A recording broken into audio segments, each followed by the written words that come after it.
এই পরমদয়াল শ্রী শ্রী ঠাকুরের এতক্ষণ যারা নামামৃত সুধা পান করলেন, তাদের মানব জীবন শ্রেষ্ঠ জীবনের একমাত্র উদ্দেশ্য ঈশ্বর প্রাপ্তি। তা যেন এই জীবনেই সফল হয়, এই কাতর প্রার্থনা দয়ালের রাঙারাতুল চরণে। আজকে একটি মা প্রশ্ন রেখেছেন, অসোজকালীন ইষ্টভৃতি নিবেদন করবেন কিভাবে এই প্রসঙ্গে। গুরু তো নারায়ণ, নারায়ণেরই অনুকল্প। নারায়ণের ভোগ যদি অসহজ অবস্থায় দেওয়া না যায়, তাহলে গুরুকে ভোগ নিবেদন করব কিভাবে? তাই কারো অসহজের মধ্যে ইষ্টভীতি করা যাবে না। যদি নিজের বাড়ির বা গুরু ভাইদের মধ্যে কেউ থাকেন, তাকে দিয়ে ইষ্টভীতি তোলানো যেতে পারে। যদি সেরকমও কেউ না থাকে, তাহলে অদীক্ষিত মানুষকেও ইষ্টভীতির মন্ত্র বলে তোলানো যেতে পারে শুদ্ধ সূচিভাবে। আর অসহজের মধ্যে যদি ইষ্টভীতি পাঠানোরও দিন পড়ে যায়, তাহলে যাকে দিয়ে ইষ্টভীতি তুলিয়েছেন তাকে দিয়েই পাঠাতেও পারবেন। যাকে দিয়ে ইষ্টভীতি করিয়েছেন তাকে পাঠাতে যদি অসমর্থ হয়, তবে কাছাকাছি যেখানে ইষ্টভীতি পাঠাবেন, যাদের মাধ্যমে, সেই কেন্দ্র মন্দির বা আশ্রমের কাউকে ডেকেও ইষ্টভীতি দেওয়া যেতে পারে। দীক্ষিত লোক না পেলে সশ্রদ্ধ অদীক্ষিত লোককে দিয়েও ইষ্টভীতি করানো যায়। আলোচনা প্রসঙ্গের অষ্টম 18 খণ্ড 12/1/1950 সালে ঠাকুর কথা বলেছেন।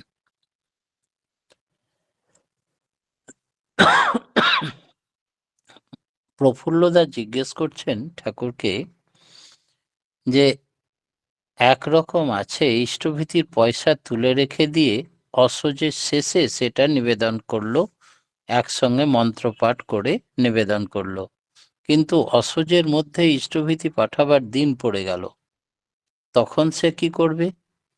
ওই অনিবেদিত অর্ঘ্য পাঠানো মুশকিল। সেই জন্যে কাউকে দিয়ে রোজ নিয়মিত ইষ্টভীতি করানোই ভালো, ঠাকুর বলছেন। তাহলে আর ওই পাঠানোর অসুবিধাটা থাকে না। 16/5/1956 সালে ঠাকুর প্রফুল্লদার প্রশ্নের উত্তরে একথা বললেন। আমরা আরো কিছু শিখে নেব পরমপিতার ইষ্টভৃতি একেবারে নিখুঁত নিটোল করে আমরা যেন প্রত্যেকেই পুষ্ট হয়ে উঠতে পারি, আশীর্বাদ পুষ্ট।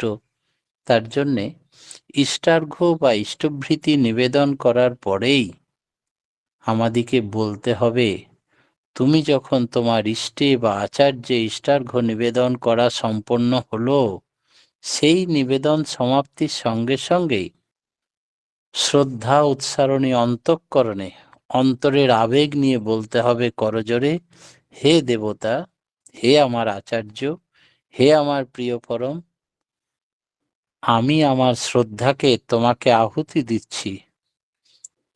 একেই বলে অগ্নিহোত্রের তাৎপর্য। কারণ অগ্নি হচ্ছেন ইষ্ট দেবতা এবং ব্রহ্মবিদ আচার্যের প্রতীক, তাদেরই অগ্নিমুখ বলা হয়। তাই অগ্নিহোত্র নিত্য করণীয় প্রত্যেক সৎসঙ্গীর। তাই ইষ্টভৃতি আচার্যভৃতি নিবেদন করার পরে রোজ করজোরে বলবেন, হে আচার্য, হে আমার প্রিয় পরম, আমি আমার শ্রদ্ধাকে তোমাকে আহুতি দিচ্ছি। এটাই হচ্ছে অগ্নিহোত্র, অর্থাৎ গুরু আচার্য ইষ্টদেবতা এবং ব্রহ্মবিদ আচার্যের এই অগ্নিমুখ বলা হয়। এটা প্রত্যেকদিন নিত্য করণীয়। এটা কখনোই কোনো ক্রমে পরিত্যাজ্য নয়। ধৃতি বিধায়নার 15 নম্বর পাতাতে কথা বলা আছে।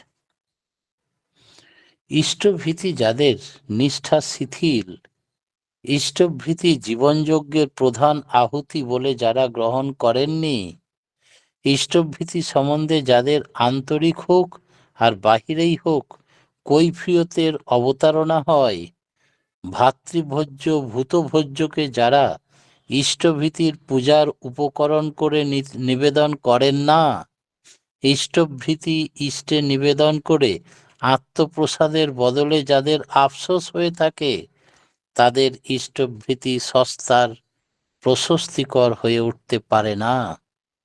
সত্তার প্রশস্তিকর না হওয়ায় ইষ্ট তা গ্রহণ করেন না। সে ইষ্ট উৎসর্গ জীবনে সম্বর্ধনী উৎসর্জনা সৃষ্টি করতে পারে না। ওই দ্বিধাদুষ্ট উৎসর্গ তার প্রশস্তির অর্ঘ্য হয়ে ওঠে না, বরং অস্বস্তির সাজা মনে হয়। তাই ইষ্টভৃতির সঙ্গে সঙ্গে শ্রদ্ধা সহকারে যেমন পাঠাতে হয় 30 দিনে, তার সঙ্গে ভাতৃভোজ্য ভূতভোজ্য দিতে হয়, না হলে পূর্ণাঙ্গ ইষ্টভৃতির ফল পাওয়া যায় না। ইষ্টভৃতি আমরা প্রত্যেকেই করি এবং বিভিন্নভাবে নিজেদের মনের মতো করি। ইষ্টভৃতির আনুষাঙ্গিক হিসাবে ভাতৃভোজ্য এবং ভূতভোজ্য, এই কথা ঠাকুর কম্পালসারি পাঠাতে বলছেন ধৃতি বিধায়নার 2য় অধ্যায় 275 নম্বর বাণীতে। ইষ্টভৃতির আনুষাঙ্গিক হিসাবে ভাতৃভোজ্য এবং ভূতভোজ্য, ভাতৃভোজ্য ও ভূতভোজ্য উৎসর্গ করতে হবে ইষ্টপ্রীতিকে লক্ষ্য করে। সবটা মিলেই ইন্টিগ্রেটেড বা সংহত একটি জিনিস ইষ্টভৃতি। নিজের ভরণের কথা ভাববার আগে আমরা ভাববো আমাদের ইষ্টের ভরণের কথা, গুরুজন অর্থাৎ পিতৃমাতৃ ভরণের কথা, গুরু ভ্রাতা ভাতৃভোজ্য এবং ভূতগণের ভরণের কথা ভূতভোজ্য। বাস্তবভাবে এগুলো যতটা পারবো করব। এর ভিতর দিয়ে আমাদের মগজে ঢোকে ইষ্ট সেবা, ইষ্ট স্বার্থ এবং পরিবেশের সেবা আমাদের জীবনে মুখ্য করে তুলতে হবে। এই চিন্তাটা যদি আমাদের মাথায় ও আচরণে না ঢোকে, তাহলে কিন্তু দারিদ্রতা, অযোগ্যতা, অলক্ষী সেখানে ঠাঁই পায়। ইষ্টভৃতি তাই ধর্মের অর্থাৎ জীবন বৃদ্ধির একটা কর্নারস্টোন, প্রধান ভিত্তি প্রস্তর। ইষ্টভৃতি কে কত নিখুঁতভাবে করে, তার বাধা বিপত্তি বুকের পাথর ততটা সহজভাবে নেমে যায়, কঠিন চলনায় সহজ হয়ে ওঠে, অসম্ভব কাজ সম্ভব হয়ে ওঠে। ইষ্টভৃতি হিসাবে নিত্য ভোজ্য নৈবেদ্য উৎসর্গ করার বিধি, তবে তা রাখা ও জিনিস মাসান্তে ইষ্টস্থানে পৌঁছানো বাস্তব অসুবিধা থাকে বলেই আমরা তার অনুকল্পে পয়সা রাখার ব্যবস্থা ঠাকুর বিধান দিয়েছেন, যেটা পচে যাবে না, নষ্ট হবে না, সেটি ইষ্টভৃতি। ভূতভোজ্য এবং ভাতৃভোজ্য যদি আলাদা আলাদা করে 3টি কৌটোয় রাখা যায় বা ন্যাকড়ায় বেঁধে রাখা যায় চিহ্নিত করে, তাতে কোনো দোষের নেই, প্রত্যেক দিন রাখলে ভালো। যারা পারে না, সারা মাসে সেই বাবদ কিছু নিবেদন যেদিন ইষ্টভৃতি করে পাঠাবে সেদিন করলেও চলে। সেই অনুযায়ী মাসের শেষে সে যেন সেটা দিয়ে দেয়। তবে স্মরণ রাখতে হবে ইষ্টভরণী মুখ্য, আর ওইটি হচ্ছে গুঁড়ি আসল। ভূতভোজ্য এবং ভাতৃভোজ্য ওরই ডালপালা বা শাখা। শুধু ভূতভোজ্য বা ভাতৃভোজ্য করলাম আর ইষ্টভৃতি করলাম না, তার কোনো দাম নেই। যদি একজন ইষ্টভৃতি না করে, ইষ্টভৃতির আনুষাঙ্গিক হিসাবে শুধু ভূতভোজ্য আর ভাতৃভোজ্য করে, তাহলে কিন্তু হবে না। ইষ্টভৃতির পূর্ণতার জন্য ভূতভোজ্য এবং ভাতৃভোজ্য অবশ্যই দিতে হবে। তিনটি আলাদা আলাদা নৈবেদ্য উৎসর্গ করার প্রসঙ্গে আলাদা নিবেদন করা যেতে পারে বলে কেউ যদি মনে করেন, তাহলে সেটা অবশ্যই অনেক ভালো। আলাদা হলেও আলাদা নয়, সবটা মিলেই একটা, সবটা মিলেই ইষ্টভৃতি পূর্ণ হয়। এবং ভাতৃভোজ্য ভূতভোজ্য ইষ্টভৃতি এবং ইষ্টপ্রীতিকেই লক্ষ্য করে। ইষ্টের প্রত্যেকটা কথা মেনে চলে যে ইষ্টভৃতি করে, তার ইষ্টের প্রতি প্রীতি বা ভালোবাসা বেড়ে যায়। আমি ঠাকুরের অর্ধেকটা মানি, অর্ধেকটা নিজের কথা মতো চলি, তাতে ইষ্টের প্রতি প্রীতি জন্মায় না। প্রত্যেক ৩০ দিন পর স্বদক্ষিণা ও সংগঠনী সহ ইষ্টভৃতি দেওয়ার বিধি ঠাকুর বলেছেন। আগে ইষ্টভৃতি দিয়ে যা পাঠিয়ে তারপর ভাতৃভোজ্য ও ভূতভোজ্য দানের কথা। কেউ কেউ ভাতৃভোজ্য ও ভূতভোজ্য রোজ রাখেন না, মাসের শেষে নিবেদন করেন ইষ্টার্ঘ্য পাঠানোর সময়। যদি পাঠান নিয়মিত, তবেই পুরোপুরি ইষ্টস্থানেও সেটা পাঠিয়ে দিতে পারেন, অথবা ভূতভোজ্য ভাতৃভোজ্য আলাদা করে নিজেও দিয়ে দিতে পারেন, তবে ইষ্টভীতি পূর্ণ হয়।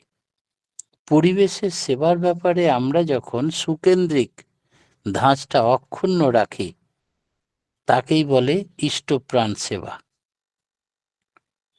পাড়া প্রতিবেশীর আপদ বিপদে এই ভূতভোজ্যের অর্ঘ্য একটা ফান্ড তৈরি হয়ে যায়। সেই জমায়েত অর্থ থেকে আপদ বিপদে যোগান দিতে হয় ঠাকুরের নির্দেশ মতো। এটাও ইষ্টভীতির অঙ্গ।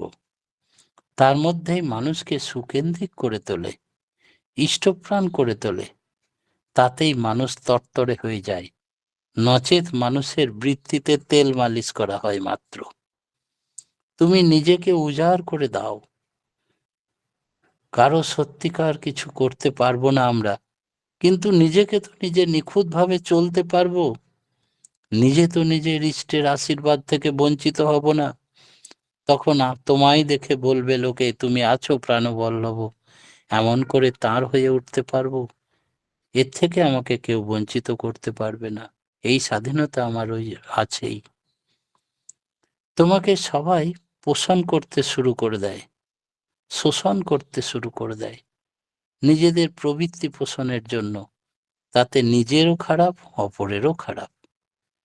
ওতে তার যোগ্যতা পারে না, শক্তিমান হয় না, সুনিয়ন্ত্রিত হয় না। আলোচনা প্রসঙ্গের ২য় খণ্ড, ২১/১২/১৯৪১ সালে ঠাকুর একথা বলছেন। ইষ্টভৃতির ভাতৃভোজ্য অশ্রদ্ধাতে দেয় যে, ইষ্টভ্রাতার স্তুত নষ্ট অবিলম্ব হয় সে। ইষ্টভৃতির ভাতৃভোজ্য অবজ্ঞা করে নেয় না, পায়ে লক্ষ্মী সেই তো ঠেলে, নারায়ণ সে চায় না। অনুশ্রুতির ১ম খণ্ড। শ্রী শ্রী ঠাকুর আমাদের ইষ্টভৃতি করলে, ভালোভাবে নিখুঁতভাবে করলে, গুলি বোমা বারুদ বিশ্ব মহাযুদ্ধেও রক্ষা পেয়েছে তার অনেক ঘটনা আছে। নোয়াখালীর দাঙ্গাতেও দেখা গেছে, যারা নিখুঁতভাবে ইষ্টভৃতি পরিপালন করে তাদের গায়ে বোমা লাগেনি, গুলি বিদ্ধ করতে পারেনি। যুদ্ধের সময় ইষ্টভৃতি সস্তানি করেও যুদ্ধের থেকে, প্রাণ হানি থেকে রক্ষা পেয়েছে। পুলমারের ঘটনাটাই আমরা জানি, যে গুরু ভাই ইষ্টভৃতি করে সে জল পিপাসায় জল আনতে গিয়ে রক্ষা পেল, বাকিরা সব মারা গেল। এরকম হাজারো হাজারো ঘটনা দৈনন্দিন জীবনে আমাদের ঘটতে থাকে। ঠাকুর বললেন, ইষ্টভীতির ঘটনা যদি কেউ দীক্ষিতও না হয়, তবুও যদি নিয়ত মা বাবাকে ভরণ করে, পোষণ করে, পিতৃভক্ত মাতৃভক্ত হয়ে ওঠে, পিতৃভীতি মাতৃভীতি করে, তাহলেও তার অনেকখানি সম্পদ বেড়ে যায়। তার চলা বলা ভাবা অনেকখানি পিতৃকেন্দ্রিক মাতৃকেন্দ্রিক হয়ে ওঠে। আর এই পিতামাতার আশীর্বাদে সে সদ্গুরুরও দীক্ষা পায় এবং সদ্গুরু কেন্দ্রিকও হয়ে ওঠে। তখন যজন যাজন ভরণ সারা জীবনই তাকে এত শ্রেয় করে তোলে যে কিছু থেকেই সে আর বঞ্চিত হয় না। তাই ঠাকুরের যে বিধিমাফিক বলা পিতৃমাতৃভীতি, ভূতযজ্ঞ, নিযজ্ঞ এবং ইষ্টভৃতি মধ্যে লুকিয়ে রয়েছে ঋষিযজ্ঞ এবং দেবযজ্ঞ। এই পঞ্চমহাযজ্ঞ ইষ্টভীতি সঠিকভাবে করলে তখন মঙ্গল যজ্ঞে রূপান্তরিত হয়, সার্বিক মঙ্গল হয় তার। শ্রী শ্রী ঠাকুর বললেন, ইষ্টভীতির কথা নতুন কিছু নয়। বেদ, পুরাণ, গীতা, বাইবেল, কোরআন, সংহিতা সব জায়গায় আছে। জেমস, এত বড় বৈজ্ঞানিক, তিনিও বলছেন। রবীন্দ্রনাথ ঠাকুর কর্মের ফল ত্যাগ গল্পে ইষ্টভীতিকে এত সুন্দরভাবে বর্ণনা করেছেন, সমর্থন করেছেন। তাই ইষ্টভৃতি সম্বন্ধে 1905 সালে রবীন্দ্রনাথ ঠাকুর সমর্থন করেছেন। দুর্দশা কাটাবার এর থেকে আর ভালো মহৌষধি আর নেই। ইষ্টভৃতি যদি ভালো করে নিখুঁতভাবে করানো যায়, এমনকি ভাতৃভোজ্য এবং ভূতভোজ্য সহ, তাহলে মানুষের চরিত্রে কর্মক্ষমতা যোগ্যতা বেড়ে যায়, দুস্থদেরও একটা সাহায্যের ব্যবস্থা হয়ে যায়। আলোচনা প্রসঙ্গে 3য় খণ্ডে 135 পাতায় ঠাকুর কথা বলছেন। ইষ্টভীতি সম্বন্ধে ঠাকুর অনেক বাণী দিয়েছেন। যজন যাজন ইষ্টভৃতি করলে কাটে মহাভীতি। দীক্ষা নিয়ে জানিস মনে ইষ্টভৃতি করতেই হয়। ইষ্টভৃতি বিহীন দীক্ষা কভু কিরে চেতন রয়। যতই আসুক আপদ বিপদ যেমনই হোক প্রাণ, ইষ্টভৃতি আনেই আনে সবার পরিত্রাণ। জীবন যদি যাই রে তোর ইষ্টভৃতি ছাড়িস না, ধর্ম অর্থ কাম মোক্ষের ওই নিশানা ভুলিস না। অরুণ উষার আগেই করিস রাত্রিশয্যার সকল ত্যাগ, ওই রাগেরই অনুরাগে করিস ইষ্টভীতির জাগ। ভিক্ষা করে ইষ্টভৃতি করলে আর্য ছেলে, অযুত তীর্থ পর্যটনের ফল তাহাতে মেলে। হোসনা যোগী হোসনা জ্ঞানী গোসাই গোবিন্দ যায় না হোস, যজন যাজন ইষ্টভৃতি না করলে তো কিছুই নস। পয়সা টাকার হয় না অভাব করলে ইষ্টভৃতি, যে করে হোক জুটবে রে ভাই থাকলে ইষ্টে প্রীতি। ইষ্টভৃতি ধান্দায় যদি মাথায় মজুত রইল না, 1,00,000 টাকা করলেও দান ধর্ম তোরে বইল না। আপদ বিপদ বেড়া জালে শক্তি যদি পেতে চাস, শ্রদ্ধা ভরে ইষ্টভৃতি নিত্য পালিশ কাটবে পাস। নিত্য করিস ইষ্টভৃতি প্রাণপণে যা পারিস, দৈনন্দিন ওই করাটাই আনবে বয়ে আসিস। ধর্মকর্ম যতই করিস ইষ্টভৃতি ফেলে, সবই জানিস হলো ব্যর্থ ওরে আর্য ছেলে। শ্রী শ্রী ঠাকুর ইষ্টভৃতি সম্বন্ধে কত কথা বললেন। আমাদের জীবনে ইষ্টভৃতি বড় আশীর্বাদ। কোনো যুগে কোনো কালে এমনভাবে তিনি ইষ্টভৃতির করার কথা বলেননি। ভগবান শ্রীকৃষ্ণ রূপে যখন তিনি এসেছিলেন, তখন ইষ্টভৃতি সম্বন্ধে শুধু 3টে শ্লোক বলেছিলেন। 3য় অধ্যায় 11 নম্বর, 12 নম্বর এবং 13 নম্বর শ্লোকে বলেছিলেন। কিন্তু এবার তিনি ইষ্টভৃতি সম্বন্ধে অনেক কথা বললেন। ইষ্টভীতি কোনো চাঁদা নয়। ইষ্টভীতি ভয়ানক গুণ। এটা আগন্তুক অনেক ব্যাঘাতকে ঠেকিয়ে দেয়। গীতাতে আছে, ইষ্টকে না দিয়ে যে খায় সে চোর হয়। এমনকি আমেরিকান সাহেব জেমস বলেছেন যে এইভাবে দেওয়ার ক্রিয়া অসম্ভব, এটা করাই লাগে। ইষ্ট দয়া করে হাত পেতে নিচ্ছেন। এর আগে ধরিত্রীর বুকে ইষ্টভীতির উপরে এত জোর কোনো অবতার মহাপুরুষ দেননি। শুধু কলির জীবকে রক্ষা করার জন্য এই তার বিধান। কৃপা মানে করো হও পাও। যদি জোর করেও তার কাছ থেকে নেওয়া হয়, তবেই তিনি তাকে কৃপা করতে পারবেন অথবা পারবেন না। ইষ্টভীতিটা তো চাঁদা নয়, গুরুকে যা দিতে হয় সেই বার্ষিকীও নয়। এর যে কি গুণ তা ঠিক মতো করলেই বোঝা যাবে। তখন চলার পথে আমাদের যে ভুল ত্রুটি, তখন আমরা বুঝতে পারব। ইষ্টভীতিতে কোনো গন্ডগোল থেকে গেলে তাকে আর রক্ষা করা যায় না। এবং ইষ্টভীতি হচ্ছে মানুষের রক্ষা কবচ। এই পথে যেন কোনো ত্রুটি না থাকে। আমরা দৈনিক ইষ্টভীতি করব, আর ঠিক নিখুঁতভাবে 30 দিনেই পাঠিয়ে দেব। ইষ্টভীতি সেদিন শুনছিলাম যে একটি মা ঠাকুরকে বলছেন যে আমরা তো দীক্ষা নিলাম, ইষ্টভীতিও করি, তো ইষ্টভীতি করলে নাকি অকাল মৃত্যু হয় না। তাহলে রেগুলার ইষ্টভীতি করতো আমাদের পরিবারের সবাই করে, তবে আমার ছেলে মারা গেল কেন? শ্রী শ্রী ঠাকুর অনেক অভিযোগের কথা শোনার পরে বললেন, মাগো,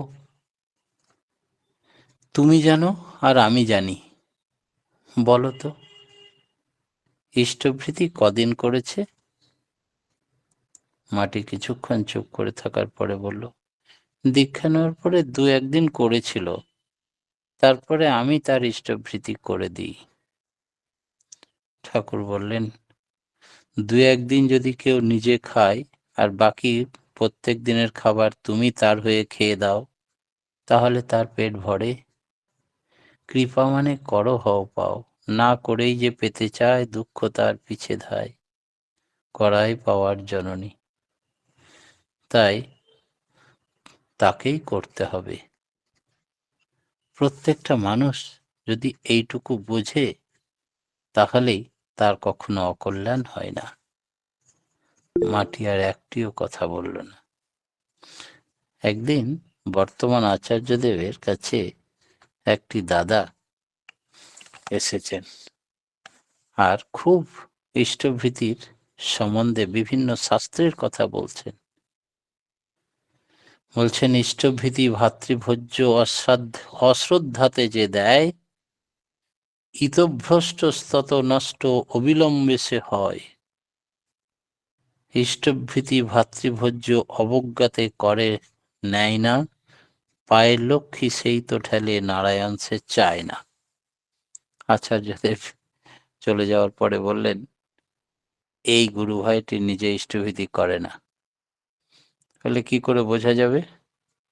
চলে দৌড়ে যা, নিয়ে বলেন, দাদা আপনি যে এতক্ষণ আচার্যদেবকে বললেন সব, তা আপনি একটু ইষ্টভীতি করেন কিনা, ফিলান্থ্রপি অফিসে আপনার রেকর্ডটা দেখতে বললেন, চলুন। বলে, না না না, আমি যাব না। বলে, কেন? বলে, আমার ইষ্টভীতি করা হয় না। বলে, করানো পাঠানো না? তাহলে না। এই হচ্ছে, বেশিরভাগই আমরা সেই রকম ভক্ত। প্র্যাকটিক্যাল করতে হবে, না হলে কৃপা থেকে নিজেই বঞ্চিত হব। পরমপিতার রাঙারাতুল চরণে প্রত্যেকেই সার্বিক মঙ্গল প্রার্থনা জানিয়ে আজকের মতো আমার ক্ষুদ্র বক্তব্য এখানেই শেষ করলাম। জয় গুরু।